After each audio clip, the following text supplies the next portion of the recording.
Hey guys, Desolator Magic here. Sorry if you hear a little bit of a hum in the background. I've got a new air conditioner and it's really loud. You know what? Somebody's gonna ask, why don't you turn it off? 'Cause it's hot in here. Well, don't you feel smart now? So you may have heard about this, but you might not have. This isn't really becoming the biggest news ever, and I think it's because of a complete lack of details. So Chris Clay, I'm sure you've heard of him. He makes almost all of the community facing like content, posts, that kind of stuff about Arena. I think I've seen him on a couple of the live streams that I actually watched, and like the initial videos about Arena. And it was hard to find his title. It's probably like project manager or something like that for Arena. So he's one of the higher ups who makes like decisions and stuff and handles the whole thing. I mean, his actual title is game director, but I mean, that can mean anything. I've heard principal game designer. That's more like kind of project manager, except I think it would be a little bit lower level than just straight up project manager.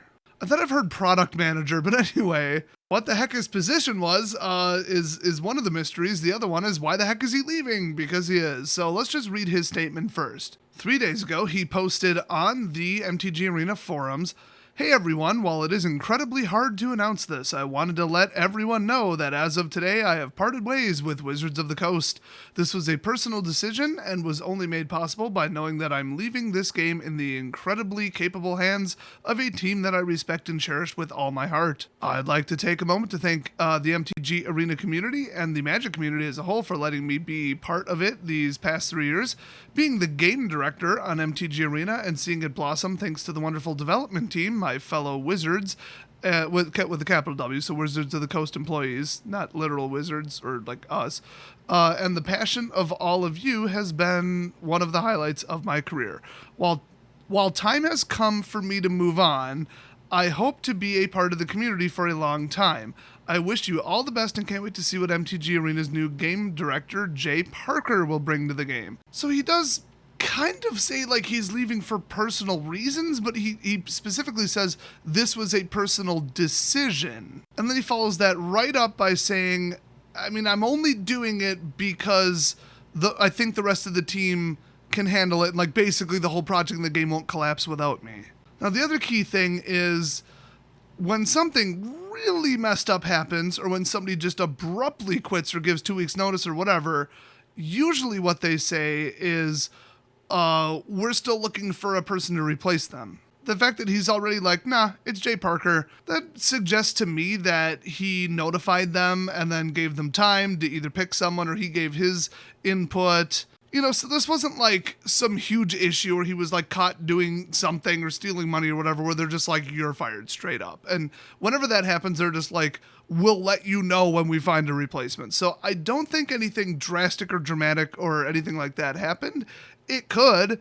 He could just be the second in command and they're just like, here, have the job, because it was like obvious that it was him. It's not a very big team. But the whole vibe of what he's saying, if you really pick it apart, and I'm sure he very, very carefully worded this, is that it was his decision. So I don't think Wizards of the Coast fired him. And I think that he wouldn't have been allowed to make a post like this if he did get fired. I mean, he said, I have parted ways. This was a personal decision. I mean, if he did something bad enough that they don't respect him anymore, then I don't think they'd let him say that. So then the question is, okay, why is he leaving then, assuming it was 100% on him? Well, people are saying, and this is all over Reddit, all over the forum, everything, the consensus with no actual basis or citing any kind of, like, I don't know, statements by him or anything. It's just like an opinion. It seems to be, oh, well, the project's done. Because he came along and, like, started it just about from the ground up, if not directly day one. And I could not find one single record on the entire internet of what his job was before this. I searched Daily MTG for the phrase Chris Clay. I looked for initial announcements of Arena. They were scattered everywhere. Then they released the name differently than the project. And they introduced the people in multiple different articles. And let's just say it's impossible, but I think he came from another game development company. Watch, some jerk in the comment section finds it in 5 minutes. But I mean, some people came from like Valve, some people came from like Microsoft Game Studios, I think. So like he was probably from somewhere that makes games. So if they brought him in really, really super early because he was the principal designer, that was his the earliest title I could find. He designed it, probably more the UI than the like card balancing, because that's, you know, you got to do what the paper is. So like the game mechanics, the flow, the user interface, the buttons, everything, like that's all done. The structure, the logic, the server. So now what? So I mean, think about it. Do you really need a game designer if the game is already designed? Now it's in just cruise mode, just maintenance mode, and yeah, he could continue to design new features of the game, but compare this to like World of Warcraft, okay? New zone, new mechanics, new character types, new attacks. It's going to become really obvious that I've never played WoW in my entire life, but designing like a new expansion or whatever the hell they call it at this point is kind of like designing the initial game. You're doing, you know, the art, the strategy, the attacks, the balancing, the math. It's the same job, so they, you know, have the same people. But at that point, you might not keep on every single engine architect, you know, because the engine's already written and tweaked. Or if you're Bethesda, you never hire them in the first place. Yeah, that's a programming joke right there. But then you look at Arena, and it's just, oh, implement slightly new logic and rules for new mechanics and new cards. And then repeat that. Not really his job. So, oh, are they going to add some drastic new mini game or like anything really, really new that you'd have to design from scratch to the game? Probably not. I mean, new cosmetics, different ways the store works. I mean, they might seem big to us, but they're actually like programmatically pretty small. And in the design space, very, very, very small. So the theory floating around on the internet, like I said, is that there's nothing to do. This isn't like a normal game where you continue to make content, but you really like design it and advance it. Once the program runs the game of Magic the Gathering, you're done. You just keep adding cards to it and just maintaining it. That's it. There's nothing really to do. Here's my issue with that explanation. It makes perfect sense, and everybody seems to be accepting it. Everybody seems to be like agreeing with that on Reddit. But wouldn't he have said that? I mean, people are going to be asking, why are you leaving? Why are you leaving? Why are you leaving? Because it was some vague nonsense about, oh, it's a personal decision. I mean, that could mean literally anything. Like, oh, one, you're not happy with your career, or personal reasons, as in like a family member is sick or something. I mean, maybe he has some horrible illness, or, you know, and he doesn't want to disclose it. Like, it could literally mean absolutely anything. I mean, personal reasons could be pay. He could be not happy with what he's getting paid, or he just straight up got a better offer, and that's a personal decision to leave. But if it was just, my job here is done, I'm happy with the product, yay, it's a success, go me, you're a great community, bye, I feel like he would have said that. Like that, then people would have closure and they'd have a reason, and everybody would stop asking him. Everybody would just know he left because he's done designing the game. The game's already designed. The program is already designed. So being this purposely vague really heavily implies he has something to hide. Either that or he just was not thinking very tactfully when he wrote it. So it could just be personal decision. He doesn't like Seattle. Like, I don't know where he moved from. Maybe his lease is up. I don't know. Maybe he doesn't like the commute. Maybe he just cannot stand the unbelievably unbearable people in Seattle. I mean, hell, I don't even know if he's married. Maybe he doesn't like what school district his kids are going to and wants to move. Maybe he doesn't like the climate in Seattle. I mean, it could be absolutely anything. It could be a combination of things. It could be super mundane, reasonable things. Or since he's being so vague, conspiracy theory time. Get your tinfoil hat on. People have been throwing around all kinds of stuff that I've heard. 100% unfounded, by the way. Zero evidence, pure speculation. I mean, there's, I think I already mentioned some of these, like he wasn't happy with the money and thought he should be compensated better. Another company sniped him, you know, where they just offer like double and he's like, okay. Maybe he's always had a dream of making his own video game and now he's gonna do it. Maybe a contract for like 1% royalties for the next 5 years and the game fell through and he's like, screw it. That I kind of doubt. Maybe this entire time he secretly had a twin brother and now the actual Chris Clay died in a horrible accident and his twin brother has been kind of BSing his way through the job for a couple weeks, but then he was kind of found out and people were trying to catch on like, why doesn't he really know what he's doing? And so he's like, oh, I can't concentrate and do the job anymore. Sorry, personal reasons, I gotta go. Maybe he was replaced by an alien.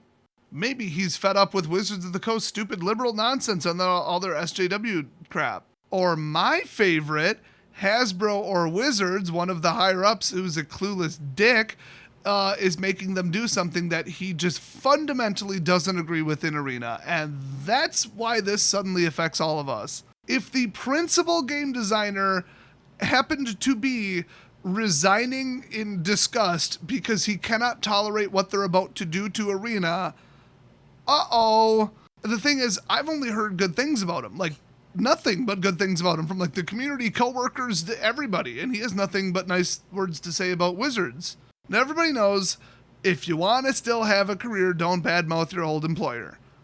until you get your other replacement job. Then just absolutely exposed the crap out of everything they did. So maybe it was a hostile working environment. I mean, like, if you don't tell us, Chris, or give us any kind of general inclination on why you're really leaving, we're going to assume that the vagueness is on purpose to cover up what you're being too polite to, absolutely bury them on. So I'm hoping something really bad doesn't happen to Arena. They don't try to over monetize it. They don't, add card trading.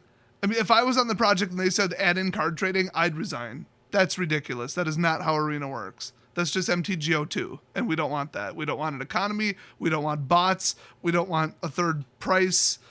No. Maybe they said add modern, and he's like, no, it doesn't work that way. You need 3 months to open the packs, and you don't need 100 and something different sets to pull cards from. That's never going to happen. So I'm hoping it's not that. I would logically lean towards what everybody else is saying, which is just he doesn't really have anything to do. And then it's probably a combination of things. It's probably like, oh, he doesn't like Seattle, or he doesn't like something about, moving to Seattle, because I assume he didn't live there before. And then it's like, oh, well, it's compounded with, oh, the pay's not very good, or they tried to cut his pay because his job is mostly done, or they tried to reassign him to a different type of work that he doesn't want to do now that the game's already pretty much done. Maybe he's not happy with, like, having to appear on live streams, because like I said, I'm pretty sure he's done that. I mean, once you're just fed up with a job, and then you're like, you know what? I'm not leaving midstream, like, literally my job is done. I think that was, like, the final straw, where he's like, they don't really need me. And remember, that was what he said, was the only reason, this was a personal decision, and it was only made possible by knowing that I'm leaving this game in incredibly capable hands of a team that I respect and cherish with all my heart. So whatever all this was, it wasn't enough to just outright leave regardless. He's only making the decision to leave because it won't absolutely destroy Arena. He has replacements who know how to, like, cover for him or whatever. Like, the team knows what they're doing, and not only does he think that his replacement can do the job, Jay Parker, but he thinks that the team won't absolutely suffer without him. So that makes me feel like he was just unhappy, tipping point, whatever. But then again, somebody could just straight up come in and say, we'll give you $250,000 a year if you... That's actually low. We'll give you $500,000 a year if you come design Portal 3. I wish. He's just like, Portal 3, bye everyone, I'm leaving for personal reasons. I keep saying personal reasons. He never said that. He said it's a personal decision. There is a little bit of a distinction there, because personal reasons is almost a cliche at this point. So if there's any follow-up or clarification made by him, I haven't found it as of yesterday. Please do leave that in the comments section. Otherwise, any evidence you have, any like past interactions that he had with fans, anything that could shed any kind of light on like what he thought about it, why he's leaving, just anything, I'd love to hear about it, because being in the dark on this, it's not helping him at all. People automatically, when there's vagueness and lack of details, assume the worst. Although he is so nice and well-liked that like people are like assuming the best. They're just like, oh, his job's done. But as I said before, I think it's multiple different reasons all put together, and he was just like, yeah, let's do it. So thanks for watching, and I'll see you guys next time a Wizards of the Coast staff member quits.